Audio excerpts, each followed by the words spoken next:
Hey friends, it's Jesse. For those of you who are new here, I'm a Catholic convert. I packed up my life in the United States and moved to the beautiful Philippines. This channel is where I explore two of my great loves, traveling around this incredible country and diving deep into the richness of Catholic doctrine.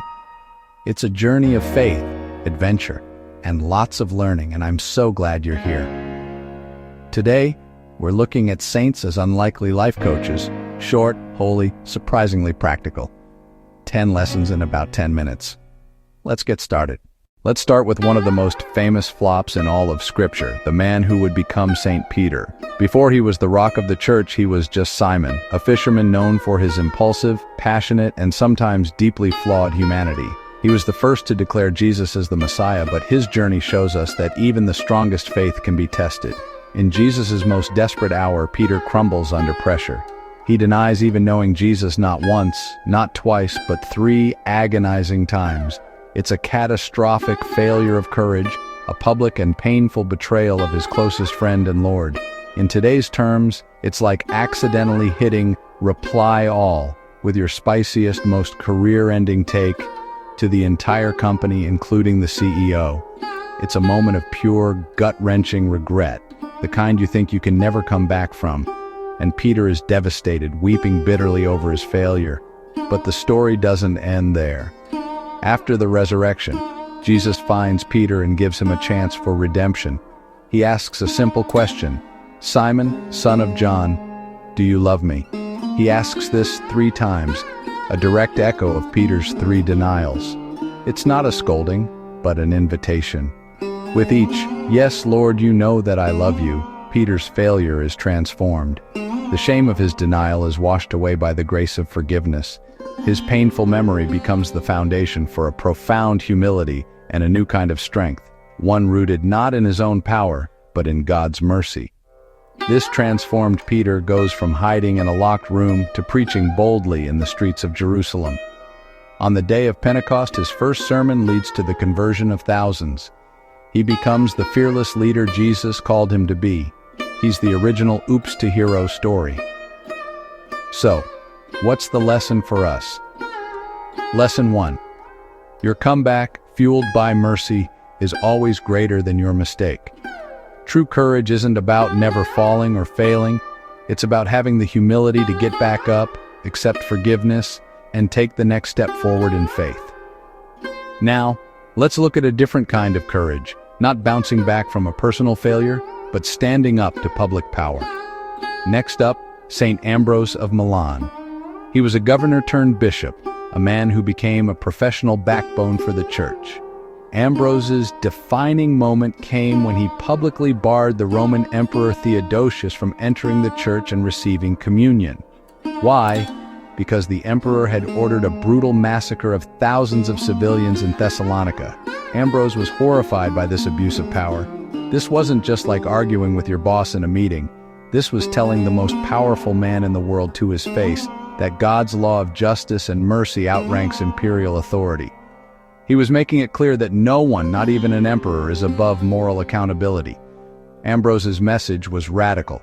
Political authority stops at the church door. Inside, God's law is supreme. The emperor, humbled by this public rebuke from his bishop, eventually performed public penance for his sin. It was a stunning victory for the conscience of the church. And here's the key. Ambrose didn't raise an army or incite a rebellion. He defended the truth non-violently, armed only with his moral authority and an unshakable conviction in the gospel.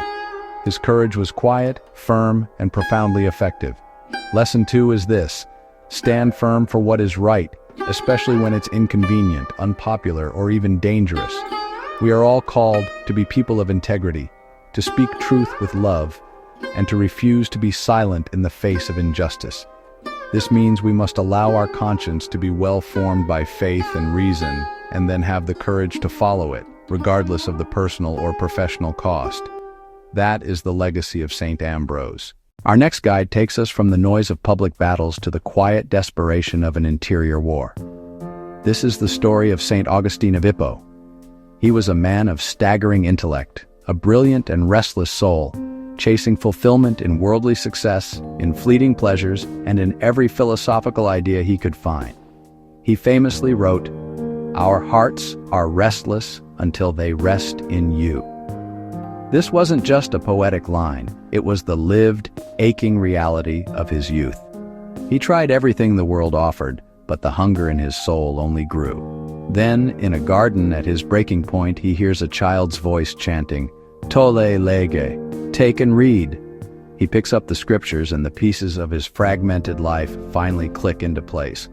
Augustine's story teaches us that true conversion isn't just a single dramatic moment, it's the beginning of a total reorientation of the whole life.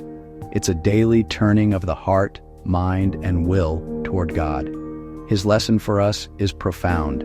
Doubt honestly, seek persistently. God isn't afraid of your questions or your messy journey.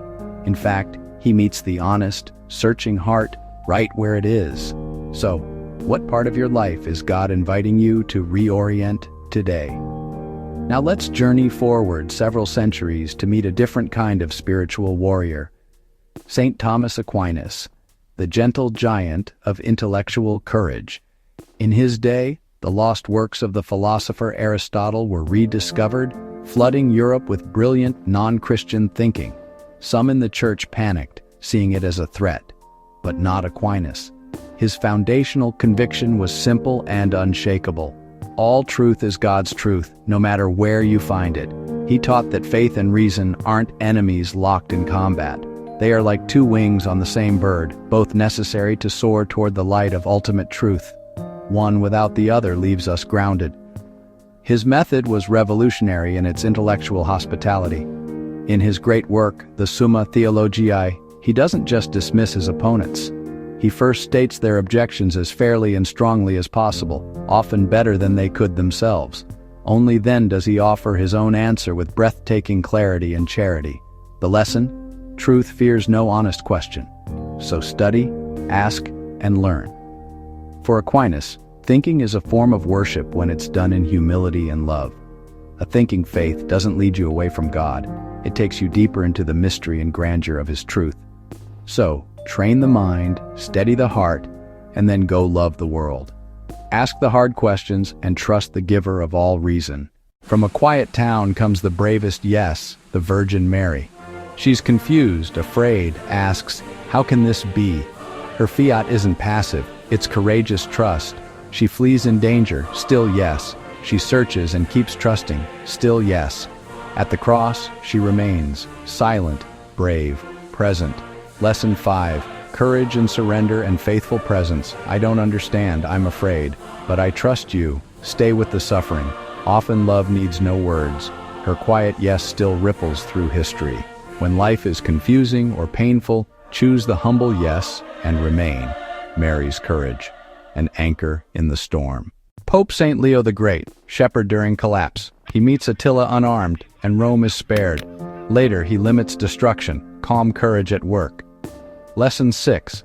Lead with calm courage in chaos. Breathe, root in principles, do the next loving thing. Saint Teresa maps the soul's journey, the interior castle. Prayer is often a slog. She's honest about it. Her courage? Persevere. Keep knocking even when locked. Contemplation-fueled action. Reform, poverty, prayer. Holy stubbornness wins interior freedom. Don't quit because it feels dry. Love is in the trying. On hard days, give God your presence. Even 2 minutes counts. God opens doors we keep knocking on. Stay, pray, persevere. St. Francis trades luxury for a drafty cloak and freedom. He lets go of wealth, status, security, radical trust. God feeds the birds. He'll feed me too. Trust frees love for God and every creature. He crosses enemy lines seeking peace, no weapons. When anxious about money or future, open your hands. St. Juan Diego, poor, unknown, chosen. He feels unworthy. Asks Mary to send someone important. He keeps going back, quiet, persistent courage. Mary gives a sign, roses and snow. The message undeniable. History changes. God delights to use the unlikely. Your voice matters. Deliver the message. If God can use a tiny ladder, he can use you. Faithfulness beats fame, every time. Our final lesson comes from a saint who never founded an order, never confronted an emperor, and never traveled the world. Her name is Saint Thérèse of Lisieux, and her battlefield was the human heart. She didn't fight with a sword, but with a quiet, relentless love that saw God in the smallest, most ordinary moments of life. She called her spirituality the little way. It's a path to holiness accessible to every single one of us right now. It's the profound idea that small acts, when done with great love, have infinite value. Thérèse understood that most of us aren't called to grand public martyrdom. We're called to the daily martyrdom of the ego. This means finding holiness not just in a chapel, but in the laundry room, at the dinner table, or in the office. It's about choosing to smile instead of snap when you're tired. It's about serving someone without needing any credit or a thank you. It's doing the annoying task no one else wants and doing it with a hidden prayer in your heart. In our world that screams for big, heroic gestures, Thérèse whispers that true heroism often looks like patience. Again, it's the courage to be kind when you've been overlooked, to be gentle when you've been wronged. When life feels overwhelming and you don't know what to do, her advice is simple. Just pick one small, loving thing and do it well. That is enough. And there we have it. 10 lessons from 10 incredible saints, each one a blueprint for courage on hard days. From Peter, we learn that our comeback is more important than our mistake. From Ambrose, that we must speak truth to power. From Thérèse, that even the smallest act of love can change the world. Their lives show us it's not about achieving perfection, it's about mercy, getting up, and trying again with God's grace. If this series has helped you find a little more courage, please give this video a like. It's a small act that truly supports the channel and helps others find this content. And if you want to go deeper, subscribe for more lessons on Catholic doctrine and to follow my travels here in the beautiful Philippines. There's so much more to explore together. Most importantly, please share it with someone who you think needs a dose of courage today. Now for my favorite part, our question of the day. Which of these 10 saints inspires you the most? And what is the one lesson you're taking away to apply in your own life? Drop your story in the comments below. I read everyone, and I truly love learning with y'all. As always, friends, know that you are seen, you are valuable, and you matter immensely. God bless and peace.